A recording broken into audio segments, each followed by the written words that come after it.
Debout Congolais, unis par le sang, unis dans l'effort pour l'indépendance. Les forces armées sont en train de faire leur travail. La guerre contre les Rwandais, nous allons l'emporter. Tous ces territoires conquis par ce dernier seront repris sans aucune forme de négociation. Boza, le bienvenu na GCAM Télévision, fidèle membre du plateau des éclairés debout congolais na Pesibino. Matondo mingi ndenge boponi GCAM Télévision, matondo mingi pour la fidélité na bino pe confiance renouvelée na émission debout congolais. Bisika nyonso bozwami à travers Mokili Mobimba topé à travers République démocratique du Congo. Samba Olonga zana esengo mingi ya koyeba bino ebele devant ba poste téléviseur na bino topé devant ba chombo na bino pona koyamba émission oyoyo ya éclairage public.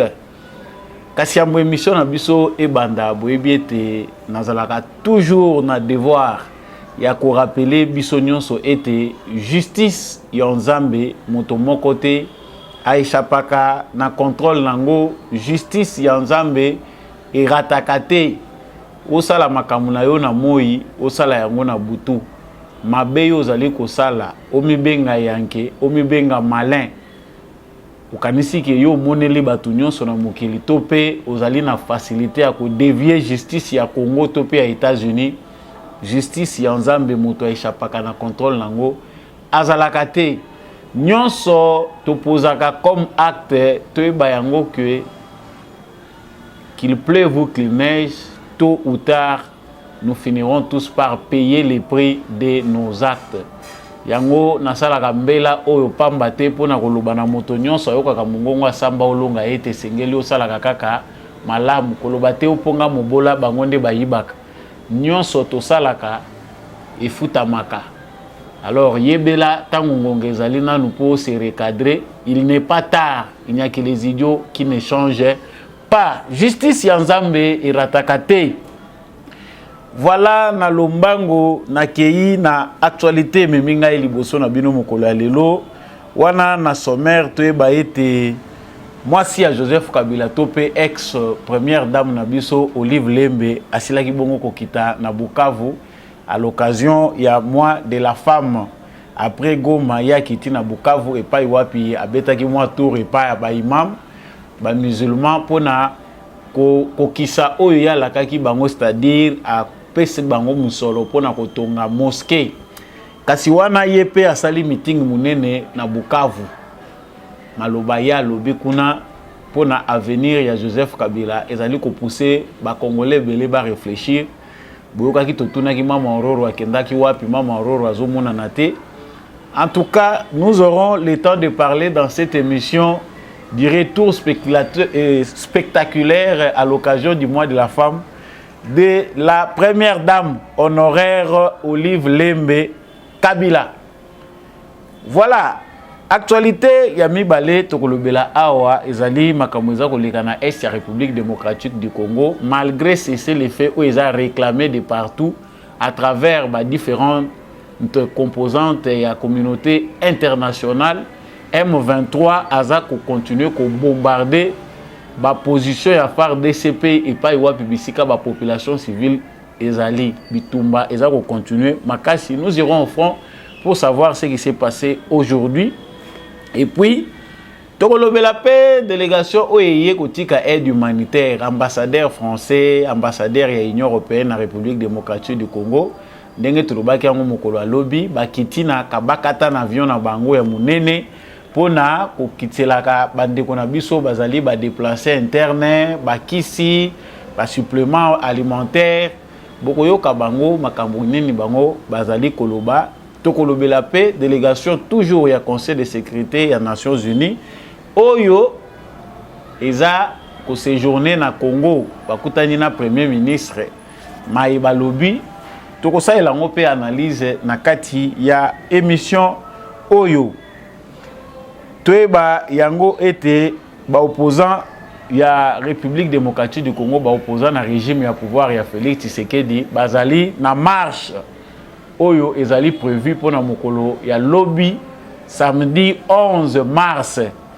Bango balansaki appel na bango na ba congolais pour basa la marche pour na soutenir ba FARDC pour na dénoncer agression rwandaise. Il faut plutôt rappeler que gouverneur ya ville à Kinshasa assez akizaki réception il y a lettre na bango et information pour na informer autorité urbaine sur la dite marche. Nous y reviendrons dessus ba congolais batuni température ezandenge nini, est-ce que makambuto monaki lekaki na président Eli que ba simbaki ngai ba sali ngai boye, est-ce que ko se répéter le sous-souté, est-ce que marche wane ko se transformer na bozo baté? Nous allons revenir là-dessus. Et puis pour finir, Qatar Airways annonce qu'elle va ouvrir ses liaisons vers Kinshasa. Pour n'avoir pas eu Qatar Airways Tezali, compagnie d'aviation, il y a des Qatariens, Bazali, Natina Koya, la République démocratique du Congo, pour ouvrir la ligne na Bango. Tout est Bango que Qatar Airways est parmi eza société munene oyo ezalaki ko collaborer na Rwanda Airways. Bango nde mutu bazali penda kosala ete société ya Rwanda Airways ezala na flotte kitoko pe ba continuer ko progresser, c'est-à-dire na kati ya misolo ezalaki ko faire fonctionner Rwanda o eza ko faire fonctionner Rwanda Airways par na bango ezali pe munene. Est-ce que ezali résultat toloba résultat moko positif ya diplomatie ya Félix Tshisekedi qui réussit ya kolongola na poche ya ba arabe Paul Kagame oyo asi alona makikuna tokozonga nde pona kosulisa na actualité wana na pesi bino matondo encore une fois de plus ndenge boponi fréquence oyo GCAM télévision soki ezambala na yo ya liboso ozali ko landa Debout Congolais, tout ça la nini, il faut s'abonner pour comme un membre effectif il y a plateau des éclairés ou bien membre effectif il y a Debout Congolais.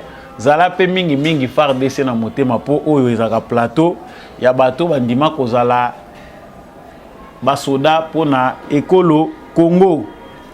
Voilà, sans oublier na kopesa anniversaire ya mbotama malamu na monsieur Mazwani Lifafu de London.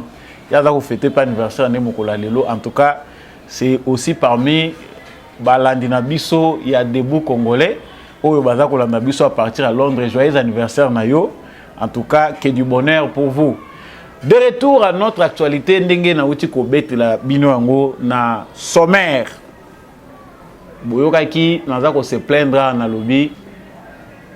Vraiment tout le monde qui ba apparition les cas qui mingi topé ba apparition médiatique.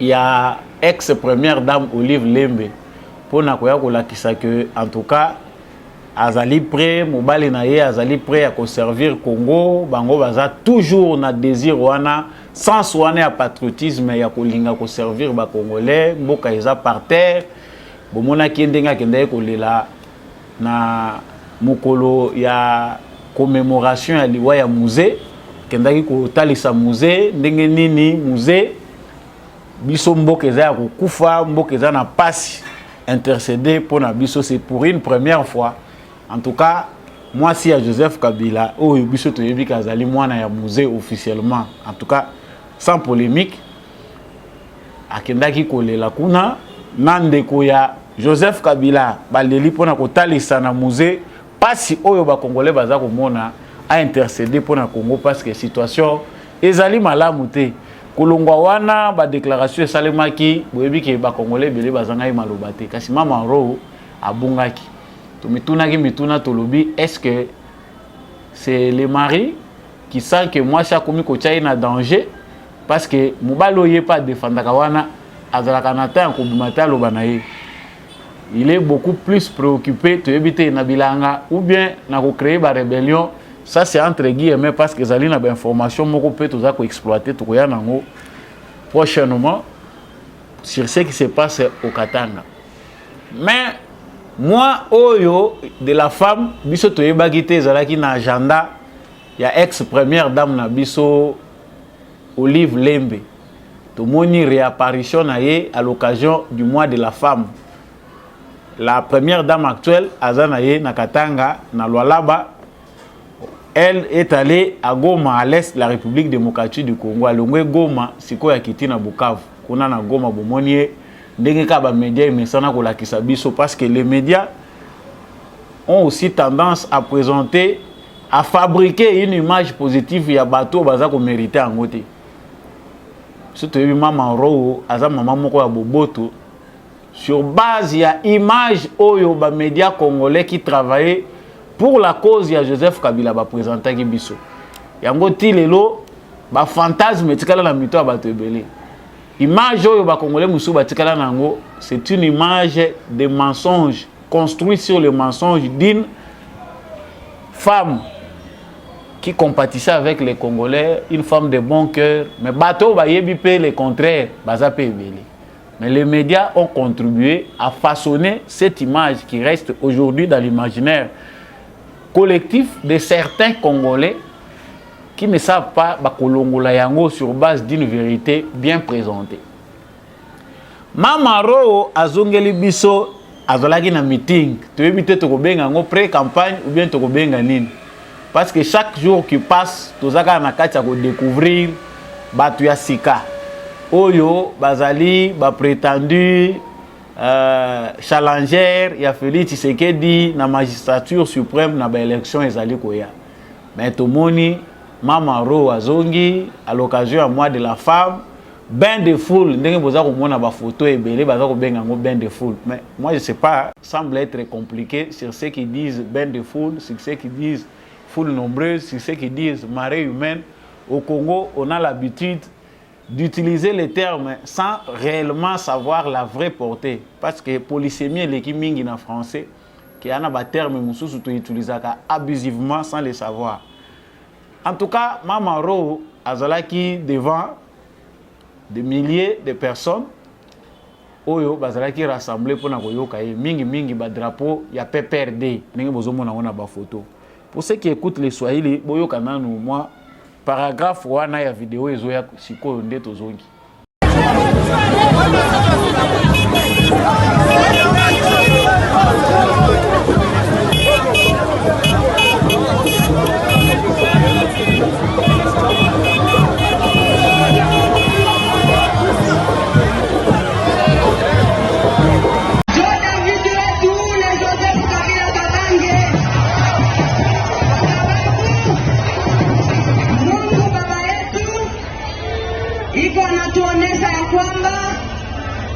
Kwa upendo ya kweli, l'amour de la patrie inaanzia kwake na si nyuma yake.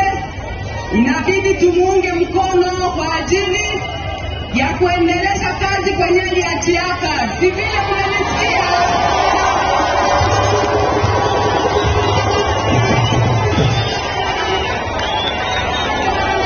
Ndugu wapenzi, jambo tena. Na siwezi pita bila kuwashukuru sana. Kuwashukuru kwa upendo wenyewe unanipemwanyia tena leo. Voilà.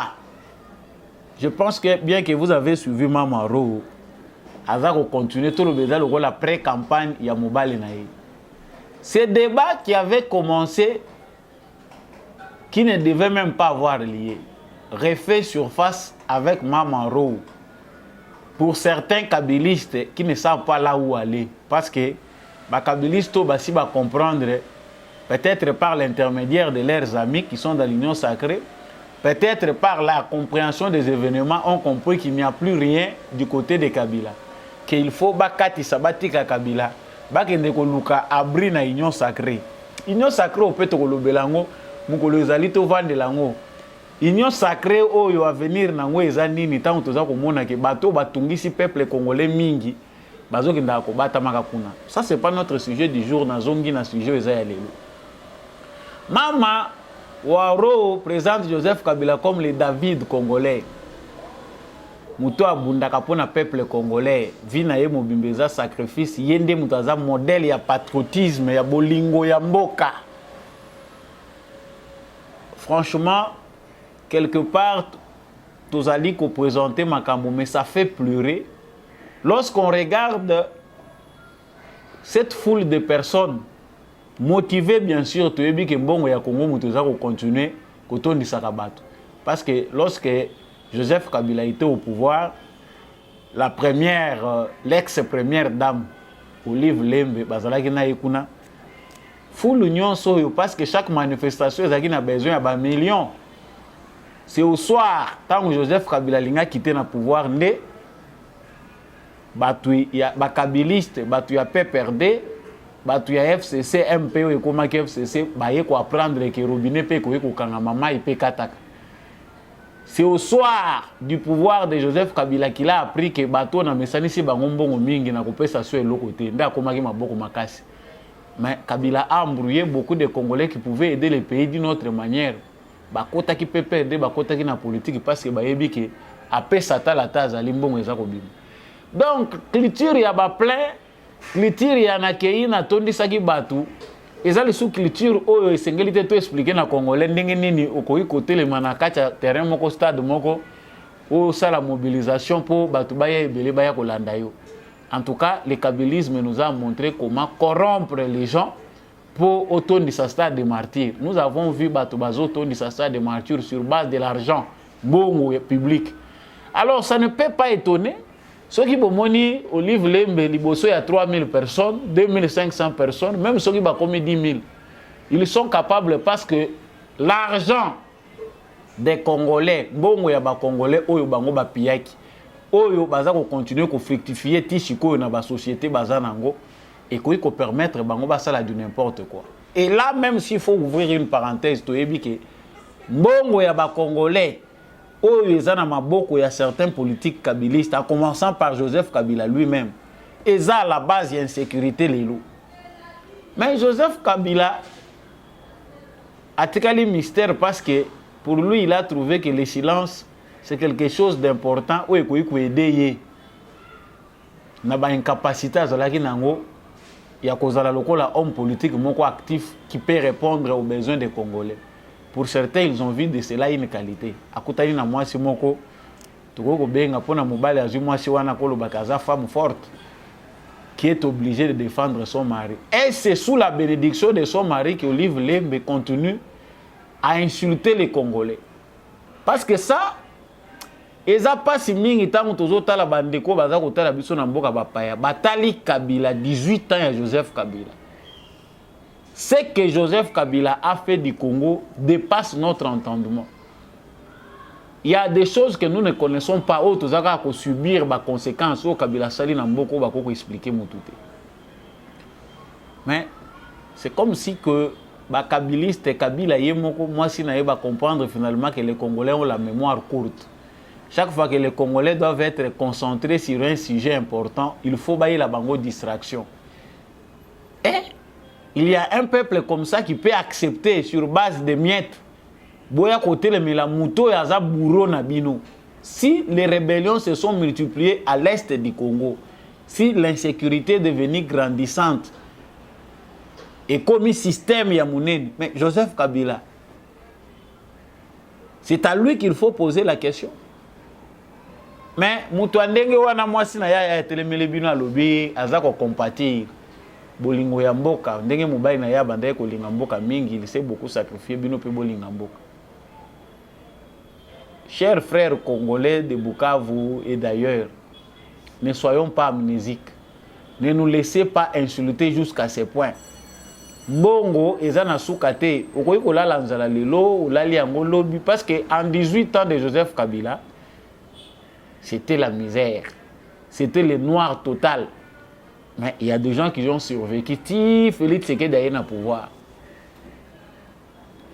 Mais eloko nini na 18 ans, oyo bosala kite, oyo boza capable ya koya kosala. Ceux qui toza ko s'attaquer na Macron, et bon siko autant toza ko tuluba awa Olive Lemba telemi liboso azopesa biso ba leçon. Parce que les Congolais ont la mémoire courte. Voilà pourquoi on nous importune. Toboyi Macron koyate Macron aye pour ba yebi ndenge ba Congolais bazalaka. Il y aura parmi eux des gens qui vont valider ce que nous allons faire. Parce que ce sont des gens faciles à manipuler. Macron a quitté na Bandal, c'est comme si au Congo les gens ne souffrent pas. Ah, le bien, voilà. À Bandal, on a validé. Bah valider na bango souffrance nyon so peuple congolais balinga qui va présenter na Macron mutu nyon so l'accès que nous sommes en colère. Visite nous awa okoko ya ko distraire bisoté. À Bandal, Macron a réussi avec Fally Ipupa. Parce que Macron connaît l'état dans lequel certains Congolais ba cerveau na bango Joseph Kabila tikeliango. Est-ce que boyeto komi benga bato? Boke ne ko telemela moi si ya criminel boke ko telemela ye. Bolobino bozo encourager ye. Heureusement que ba drapeau on peut mingi za ya jaune. Il y a partout les autres kufa kalate. C'est triste. Les Congolais, s'ils veulent être respectés ailleurs, doivent apprendre à se faire respecter. Et le but est que tout comme violent, tout comme ce qui ndenge mais changement tout ça kolongwa kosenga et ça normalement a besoin peu de changement d'attitude na biso. Et ça passe. Hein? Et ça passe mingi. Première dame. Parce que awa to comme la première dame pe mususu. Rolo yo za ko jouer na constitution ya Congo to pesa ngo to comme na première dame à vie lokola tozo cha président sénateur à vie to cha pe première dame à vie ou bien il faut to sala nini pour maman ro waza la kimia. Vous verrez que Joseph Kabila et sa femme n'ont pas encore l'intention de laisser le Congo dans la paix. Batika ki Congo na mutema ya kofungwa mate. Bazana nous a besoin ya ko continuer ko contrôler Congo lokola Léopold II. Ndenge bazwa ki biso lokola bilanga na bango lokola Léopold II parce que c'est Kabila qui était vraiment la représentation moderne de Léopold II. Toujours pema lokola na bonbon ba funguli ki fini ko ba permission ndambu après bakangi lisusu. Ba société nyonso ya Kabila. Osomba lipa oka Kabila zalaka kuna osomba mai oka kibazalaka kuna okende na win nyonso eza na Kongo tina bilanga eloko nini awa Kabila zati oke na ba rébellion batangi Kabila oye na économie batangi Kabila oye na politique tout a été détruit oye eza lelo pasi pona ko bongisa ba mususu bazuti sekedi pour cible mais nani wana komisa ngona eta oyo et ça passe bandeko toza obligé à utiliser ba mot dur toza la lokola banyamate. Ça c'est nous présenter le peuple congolais comme un peuple à mémoire courte à cause des miettes. Nous l'avons dit pour ceux qui auront compris, aussi vont comprendre nabino. Nangongo tozali ko loba awa délégation moko ya ki ndenge na lobela ki ngolobi délégation à Nations Unies baye ba kweyipe na moment moko oyo pe tant tozo ko loba na bino akabakata na avion et outi Europe sous l'impulsion de la France. Discours à Macron est concrétisé.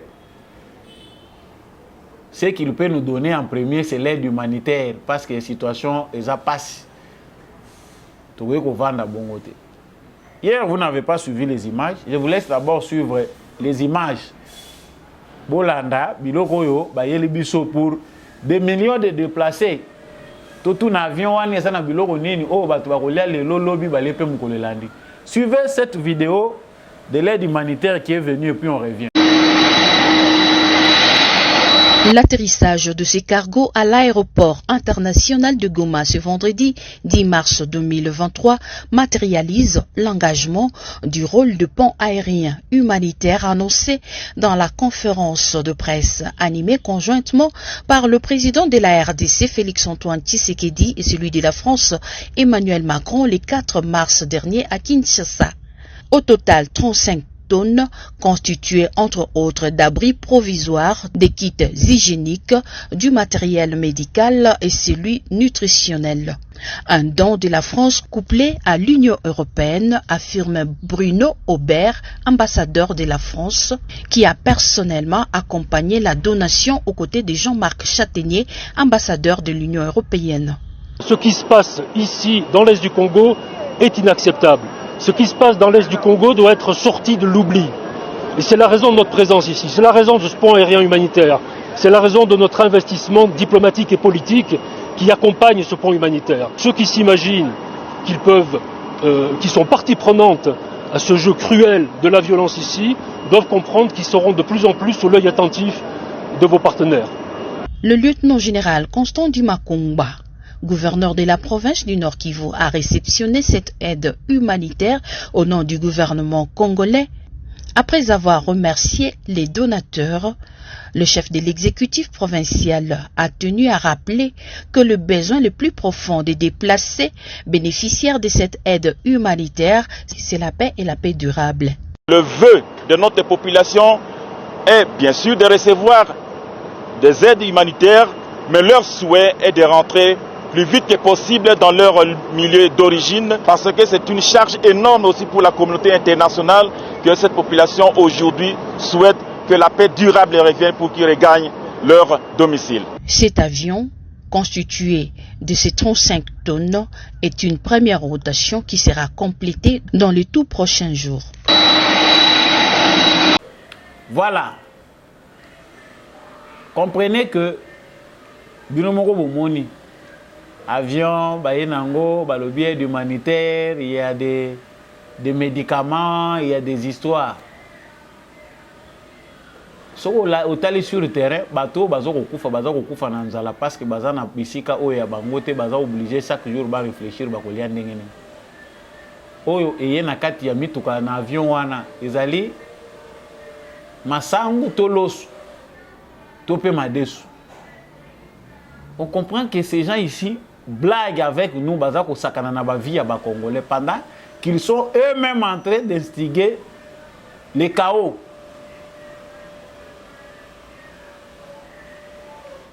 Kotoyo, de l'autre côté, Conseil de sécurité, Baye, Balobi, ça fait 2018. Biso, Toza Komonate, Congo, Tochaki Makolona, Biso, Toye, pour s'assurer.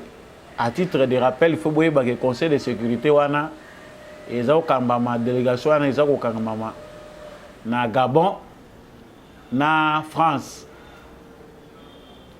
Parce qu'il faut s'enquérir quand même la situation sur le terrain. Ce qu'il faut faire et puis mandat.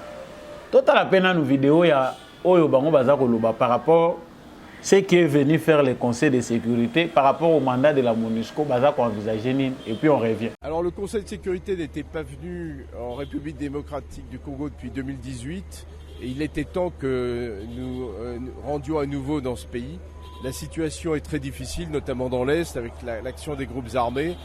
On a évoqué avec le Premier ministre cette situation dans l'Est. On a dit notre solidarité avec la République démocratique du Congo et la détermination des Nations Unies de l'aider. Nous avons aussi évoqué le rôle de la MONUSCO, comment la MONUSCO peut contribuer de manière encore plus efficace à la réalisation de son mandat et à la sécurisation de la République démocratique du Congo, à la réforme du secteur de la sécurité et à toutes les autres parties de son mandat. Et puis, nous avons évoqué aussi la préparation des élections qui doivent se tenir avant la fin de l'année. Merci beaucoup. Avec mon collègue Conseil et l'ensemble de nos collègues du Conseil de sécurité, nous sommes honorés de venir en RDC pour nous enquérir de la situation sur le terrain, pour voir comment apporter les solutions aux causes profondes des conflits, y compris les questions qui touchent à la RDC. Nous sommes venus pour voir face à la crise humanitaire à l'est de la RDC, nous enquérir de la situation pour pouvoir mobiliser les partenariats afin d'aider les populations civiles. Nous arrivons dans une année qui sera une année électorale. Notre message sera d'encourager les acteurs politiques de s'engager dans un processus d'élection transparente, crédible, conformément à la constitution congolaise et à la loi électorale. Nous sommes là pour soutenir l'action de la MONUSCO, pour rappeler, n'est-ce pas, que la MONUSCO, elle fait partie de la solution, n'est-ce pas, aux difficultés que le peuple congolais, n'est-ce pas, a pour retrouver la paix dont les populations ont besoin. Radio Okapi, information pour la paix et le développement de la RDC.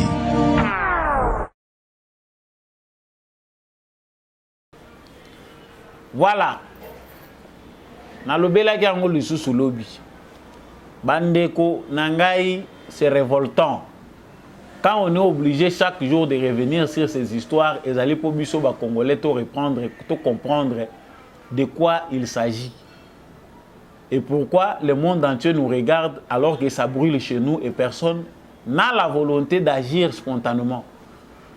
Alors qu'ailleurs, ils agissent en toute spontanéité. Naturellement, ils sont obligés de secourir les voisins à Bango, à passe. Mais quand c'est au Congo, ça bloque. Au moins, même quand on a Moutoumouindou, Gabon, na France, mais dire, c'est toujours les mensonges taillés sur mesure, les propos mesurés. Voilà, nous partageons la MONUSCO évaluée. MONUSCO a ça la mine concrètement sur le terrain. Que font 18 000 ou 17 000 hommes sur le terrain dans les sols du Congo pendant que les M23 avancent? Que fait la force régionale qui soutient aussi le système des Nations Unies pendant que les M23 bombardent les populations? Bandeko, c'est comme s'ils sont porte-malheur. C'est comme si Macron était humilié. Alors, bon, le kuna ba média nyon c'est ça que le belango baza ko ba média même en Europe baza ko ba humilier président français, le président congolais. Vraiment, il a remis à sa place ces journalistes de Macron qui pensaient donner cours à ce que ça ba congolais ba yo kaye donneur de leçons. Bazongi ici na place naïe na kanda wana zongi na ngwa lobi bon voilà M23 c'est le fait là qui si allez attaquer encore. Na moment où toza koloba na bino ba M23 ba yoki na bango ata kosu te que il faut ba yoka ba sali communiquer moko ya diversion ba lobi non toza prêt à se retirer et gouvernement ya Congo ba za disposer pour to dialoguer na bango. Ces mensonges là fait que lelo toza koloba wa ba M23 ba lamuki na tongo na ba bombe baza ko bombarder vers Saki pour provoquer kaka ba déplacer belé kotoyo baza ko la biso avion balobi ba sali pont aérien au bango ba sali c'est pour venir aider les déplacés. De l'autre côté, là où il faut stopper l'hémorragie, M23 il faut battre violemment abandonner sous ko bombarder pour provoquer d'autres déplacements. Vous pouvez relier vous-même les événements et tirer une conclusion. C'est-à-dire, la France, l'Union européenne veut le chaos. Comme ça, il y a le rôle à porteur des solutions. Comment vous imaginez que oh, baza déplacé, on vient pour les assister, au même moment, allez, brrr, baza pour provoquer le sous à déplacer Moussous. C'est vrai, sur le terrain, notre armée se défend, mais nous sommes seuls.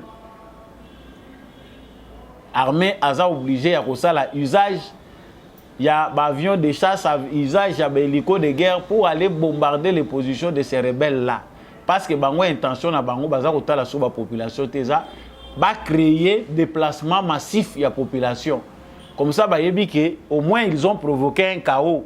Le gouvernement congolais sera en même temps obligé de sécuriser la population, en même temps obligé de les combattre. C'est une situation complexe. Même si faire des au Vani à des milliers de kilomètres, tu ne sais même pas analyser qu'est-ce qui se passe réellement par rapport à la situation sur le terrain. Vous critiquez l'armée. Vous critiquez le BT, les populations se déplacent comme ça. Nous allons comprendre ici que ceux qui sont dans le Congo, nous allons continuer à considérer Parce que il faut interpeller, ça me vient à l'esprit parce que ministre information, tout le monde a mais tout le monde a bandi kozonga lisusu na zamba. Oza journaliste était, ozali ministre et information de la République démocratique du Congo. Les tons donnés par le président de la République doivent être les mêmes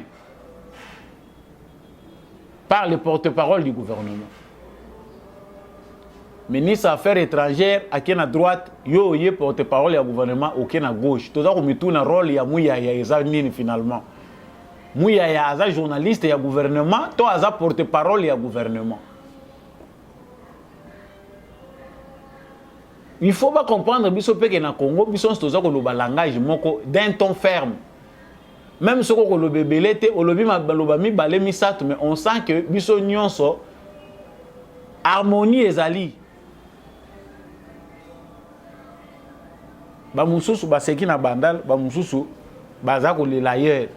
On nous prend pour des cons.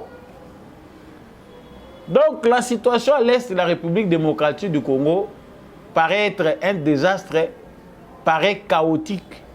Mais Bazak Ochabiso Musuku Oyo Poto Limba. Et l'autre, tout ça, vous voyez les langues, ceux qui sont congolais, Moussou Bazak Olukato Betango la lingala facile. Bango Bazan a besoin, Oyo Bakokaki Kokokisate Mikolelekaki, Kokata Congo, Bakokisango Sikoyo. Bango Bazan a besoin, pour ceux qui sont modérés, Bapesa Bango Maboulou na Bango et exploitation. La France, peu importe, distraction ou Macron a distraire biso France et l'autre bazan a besoin maboulou ya minéraux biloko bazako welela. La guerre tourne autour des minéraux bisika wapi bazako exploiter. Et il faut que ça perdure. Ba analyse tout ça la kango depuis longtemps. Oh zako côté la gouvernement, bozako lukabo côté la Tshisekedi, azomi mama kambo bien te, azomi mangondenge nini yo linga ko mi mangondenge nini. Ce que vous oubliez vite, hein? Vous oubliez vite ce qui s'est passé pour les lots de solution miracle. Chers frères congolais, c'est très très difficile. Les aliments s'équiter. Pas jour dans Zolingana Fongola Siko, et pas jour dans pousser Bissonion surtout réfléchir. Parce que moi j'aime les gens qui réfléchissent. Pour ceux qui ont réfléchir bien yomoko. Même si vous avez une formation à Mabé, vous allez fixer Yomoko. Mais si vous avez une mettre à penser à gauche à droite, vous allez informer par Kigali. Actuellement, il y a quelque chose qui se passe par rapport à l'organisation des élections. Félix Tshisekedi a déjà présenté les défis à la communauté internationale. Il a fait encore devant Macron lorsque la question a été posée. Il est difficile d'organiser les élections dans les délais avec ce qui se passe à l'est de la République démocratique du Congo. Donc, il faut qu'on arrive à rétablir la paix pour que nos autres citoyens qui d'habitude ne votent pas, va voter paix. En tout cas, au moins, Bisson Soba Congolais, tout commis pour comprendre de quoi il s'agit par rapport à nos frères de l'Est. Oyo, baza obligé de temps en temps, bazalaka marginaux. Sur base, il y a problème, il y a processus, problème, il y a élection. Si pendant que nous parlons de cette question, il y a des opposants qui sont fiers. Tout le monde a qui silence, makasi lorsque Félix Tshisekedi a dit report les élections et délai qui situation sécuritaire est bien. Les opposants congolais au bazar comme bien opposants parce qu'en vrai, ce ne sont pas des opposants. Baza d'accord. La plupart des députés, la plupart des ministres, la plupart des politiciens, Baza d'accord. Baza n'a pas déjà d'accord. Pourquoi ils sont d'accord que les élections n'aient pas lieu? C'est parce que la seule voie où Bango Baza compter pour la survie politique na Bango, ils allaient voir il y a des négociations, il y a dialogue. C'est-à-dire quelque part les M23. L'opposition, ceux qui se disent opposants congolais, Batuya Kabila, Moïse Katumbi, Martin Fayoulou incarnent certains de manière claire, certains de manière indirecte, les M23. C'est-à-dire M23 a déjà en coalition na bato baza ko mibenga ba opposant awa. Combat oeza awa moni balingue élection les M23 ne veulent pas les élections, c'est l'opposition congolaise essoufflée par la force politique de Félix Tshisekedi qui veut maintenant qui koti sisi ko na mulongo na bango les M23. Kabila est dans les M23, c'est déjà clair. Les militaires rebelles ont la défection ou l'armée na M23. Ils étaient nommés par Joseph Kabila. Ils obéissent jusqu'à aujourd'hui. Ces Rwandais-là ont été bien nommés, bien identifiés. C'est Joseph Kabila qui les a nommés. Nous ne nous sommes pas étonnés ceux qui les ont la difficulté à la loyale vis-à-vis de la nation. Liste à généraux, c'est lui qui a mis de côté les Congolais, a zui Rwandais, a tourné ici bangon armée, c'est Joseph Kabila qui a créé l'armée des rebelles. Armée ya Ruberwa, oyo na benga armée ya Ruberwa, muto a créé yango, c'est Joseph Kabila. Il a validé yango bien ko kisali bango plan na bango. Maintenant, quel est l'objectif qu'ils ont maintenant? Que ça soit à l'interne ou à l'externe, on veut un compromis. Les compromis que veulent, c'est-à-dire France azana batunayi. Bao musupe bazana batuna bango, l'Europe tout ça batuna bango. Il faut toujours kaka na culture oyo tozana ngona na benga eza culture moko ya malade ya politique ya Congo. C'est-à-dire de temps en temps nous sommes obligés d'aller de dialogue en dialogue, de consensus en consensus. Ce qui s'est passé avec Joseph Kabila, les gens veulent que et reprendre Sikoyo. À faute d'éliminer Félix Tshisekedi physiquement, il faut lui imposer le roi a résisté Minki. Liwa bazako lukele le roi la kufité. Coup d'état au bazako bundana na le roi la ba ressurité ba coup d'état nyonso ba coup nyonso ba préparer awa et simbité. Maintenant ils sont mobilisés derrière les M23. Tangu Joao Lourenço président Angola zako loba il faut Tshisekedi a Solana Kabila. Mais les M23 tant que zako loba Kagame, mais il y a aussi la part de Kabila dans les M23. L'intelligence de Kabila dans les M23. Rempart Pezali à Joseph Kabila na batunaye na simaya M23. L'insécurité qui persiste. Félix Tshisekedi Alobaki depuis longtemps. Je vois une main noire, il y a Batou derrière qui se passe. Que ça soit Kwamout, parce qu'ils ne veulent pas des élections. Batouana balingi élection et salimati. Le quoi balingi élection, c'est quoi leur objectif? Il faut créer un foyer attention partout. C'est ça. Marge à manœuvre, il y a Joseph Kabila pour faire exister, à résister na porte à prison parce que mandat au soke sili ezana makambo belé justice transitionnelle au batu bazako luka oyo mais ils a fait quelque part nettoyage oyo ko permettre politique na biso ezala au moins exempté na bilongi mususu tolingi komona lisusu ati yango lokola va comprendre ba moni que Félix Tshisekedi politique na ye azali ko occasionner mort politique na bango. Qu'est-ce qu'ils doivent faire? Le mieux à faire pour eux c'est Ezaba Sangana, Fayulu, Katumbi, Joseph Kabila, Senko. Pour Senko peut être parti politique. Il y a bato catholique. Basangana bango nyonso, mais sans savoir que baza à la base il y a une sécurité comme qu'on persister dans Mboka. M23 avec le dialogue na Kinshasa. Une fois que Kinshasa accepte le dialogue avec les M23, c'est le souffle. Oyo bakabili se baza ko luka. Ba yebi ke na voie ya élection congolais ya basenji wana batikali muke baza su belete. Oyo ba ke ndeko tshali suna yiri na voter kabiliste.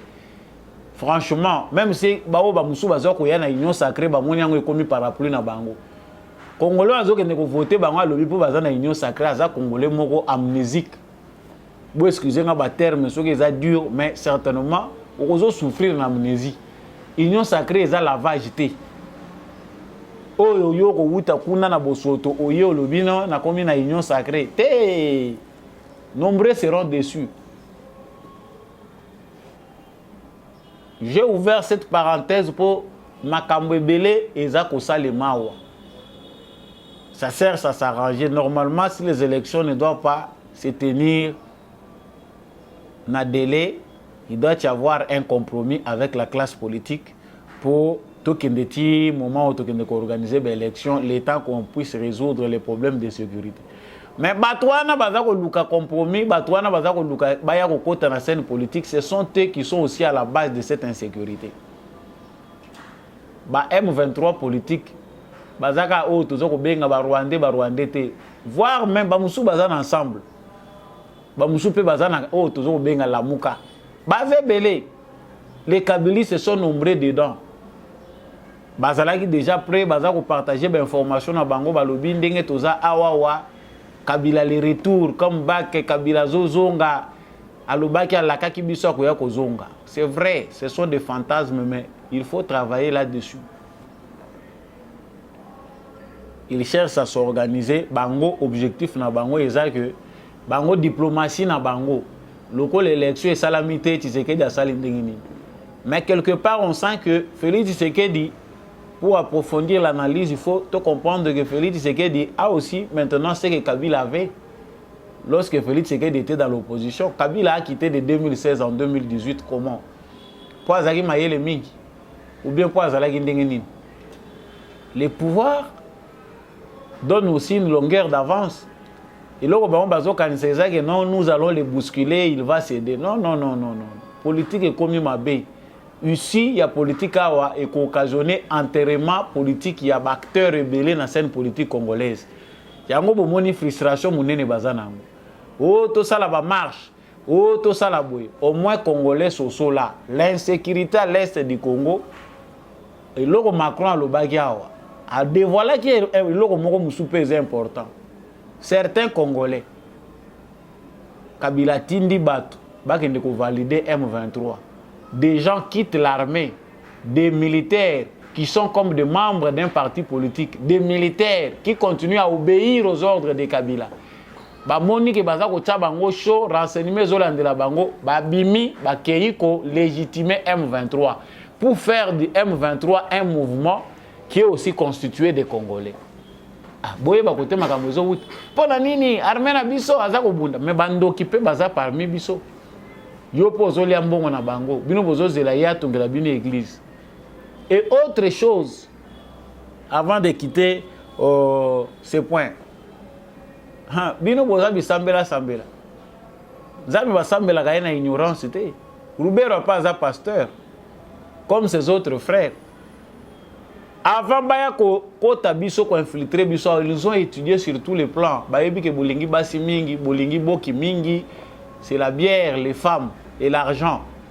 Et ils ont aussi compris que bato balingaka makambo a prière mingi, les Congolais, les Aïrois de l'époque balingi maboko likolo mingi baza ko sambela. Nzambe bazalaka bapusa na kapenene na compréhension. Quant à vous envoyer de faux pasteurs, ba église ebele awa tout ça au sein dans le ministère intérieur, ata la paix likambo l'église. Likambo l'église, oh il faut que qu'on lande lango lisusu malamu les églises là. Oh ba pasteur baza ba agent à service à renseignement. Baza ko camoufler le gola ba commerçant. Ils sont dans des églises mais en train de faire au bango baza ko sala. Ha parenthèse musu biloko musu ezaya ko lobate. Oh, déjà, tu lobby, wana, mais veillez beaucoup, il faut veiller. Ba église ya Goma, ba église ya Goma, ba église ya Bukavu, ya Beni, Butembo. Fouillez les églises, fouillez dans les églises. Que l'ANER fasse son travail, que les renseignements fassent réellement son travail.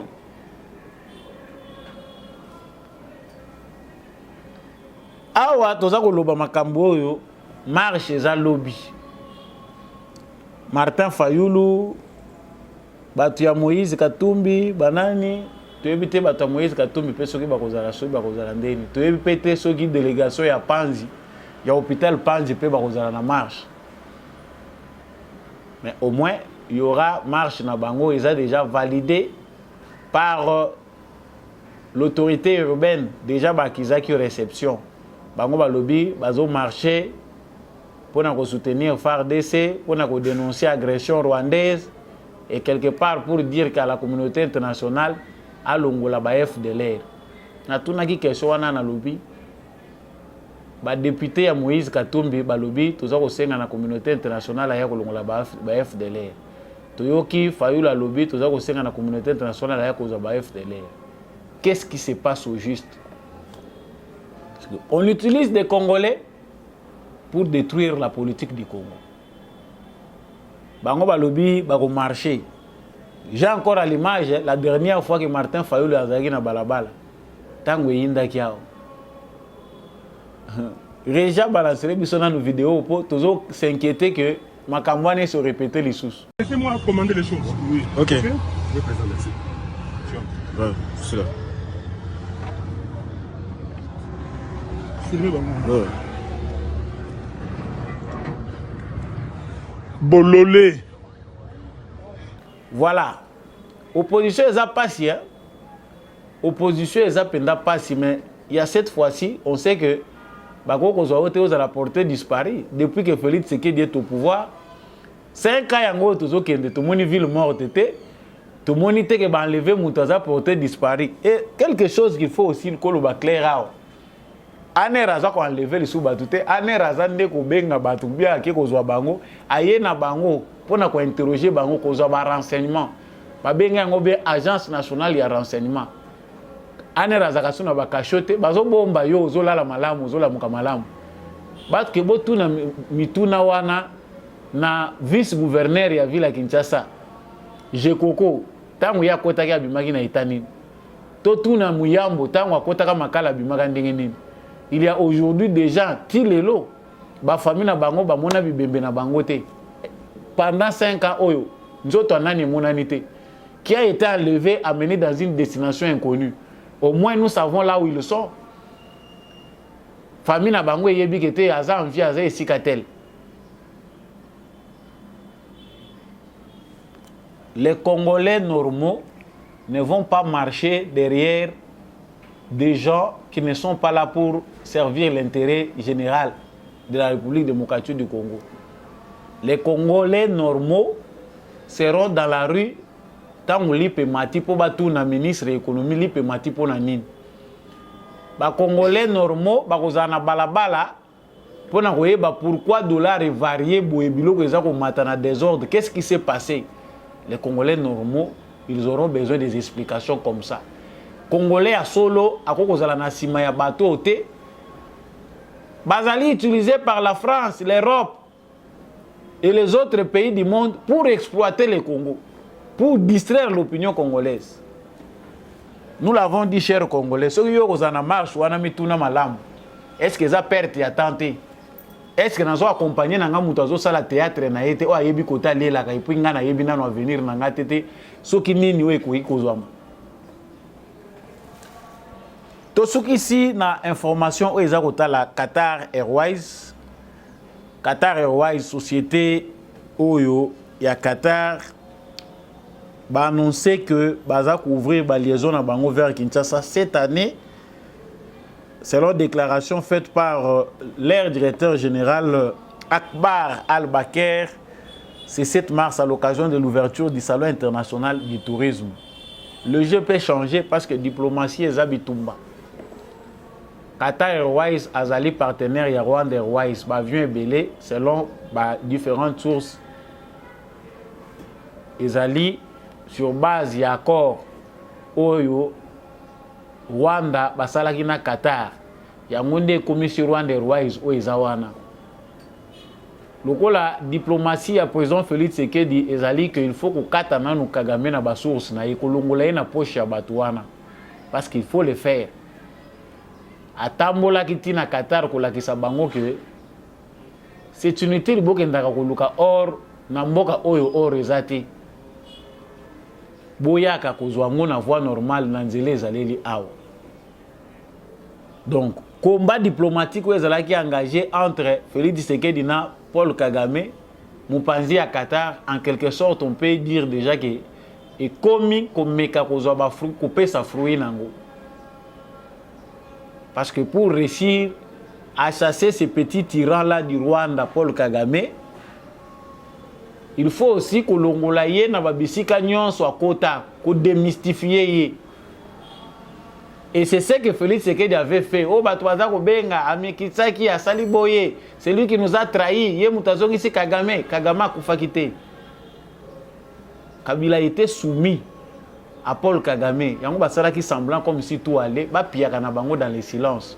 Ba kutani na muto alingi te que pillage wana salama dans le silence. Yango makambo eza ko mona na on dirait e bandinde sikoyo. Mais c'est mieux que biso peut toi entretenir ba structure na biso ba société na biso nationale et non tous wakaka bato ningi baza ko kota boye. C'est vrai, nous allons en bénéficier grâce au Qatar à Qatar Airways. Tourisme pe na Congo et koki pe ko telema. Baya ko kuta fulu na Kinshasa te ba kuta pe ba aéroport ya Malam ndenge tozomona bazo construire en Mbujimai, on construit na Grand Équateur, il y a des aéroports où baza ko zongisa na état normal et c'est ça ce qu'on attend. Résultat diplomatique toza ko lukande yangwana le Congo s'ouvre de plus en plus au monde. Vérité ya Congo eza les sous cachete, eza aujourd'hui yebani na mutu nyonso. Ce qui est collaborer avec Kagame, oyebi ke le monde entier yebi ko za ko collaborer na criminel. Na sanguinaire oyo aza la base ya bato ebele bakufi. Donc quelque part cette nouvelle est une bonne nouvelle, mais c'est une nouvelle aussi qui doit nous pousser à savoir bien gérer.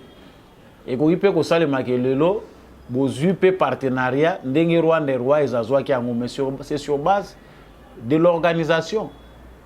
Bango baza ko apprécier balobi non, c'est quelqu'un qui a un bon leadership, il sait organiser les choses. Bino bolingi démocratie kuna dictature afandeli ba utu avandeli ba tout, il s'impose comme il veut. Bino aba pesi bino démocratie.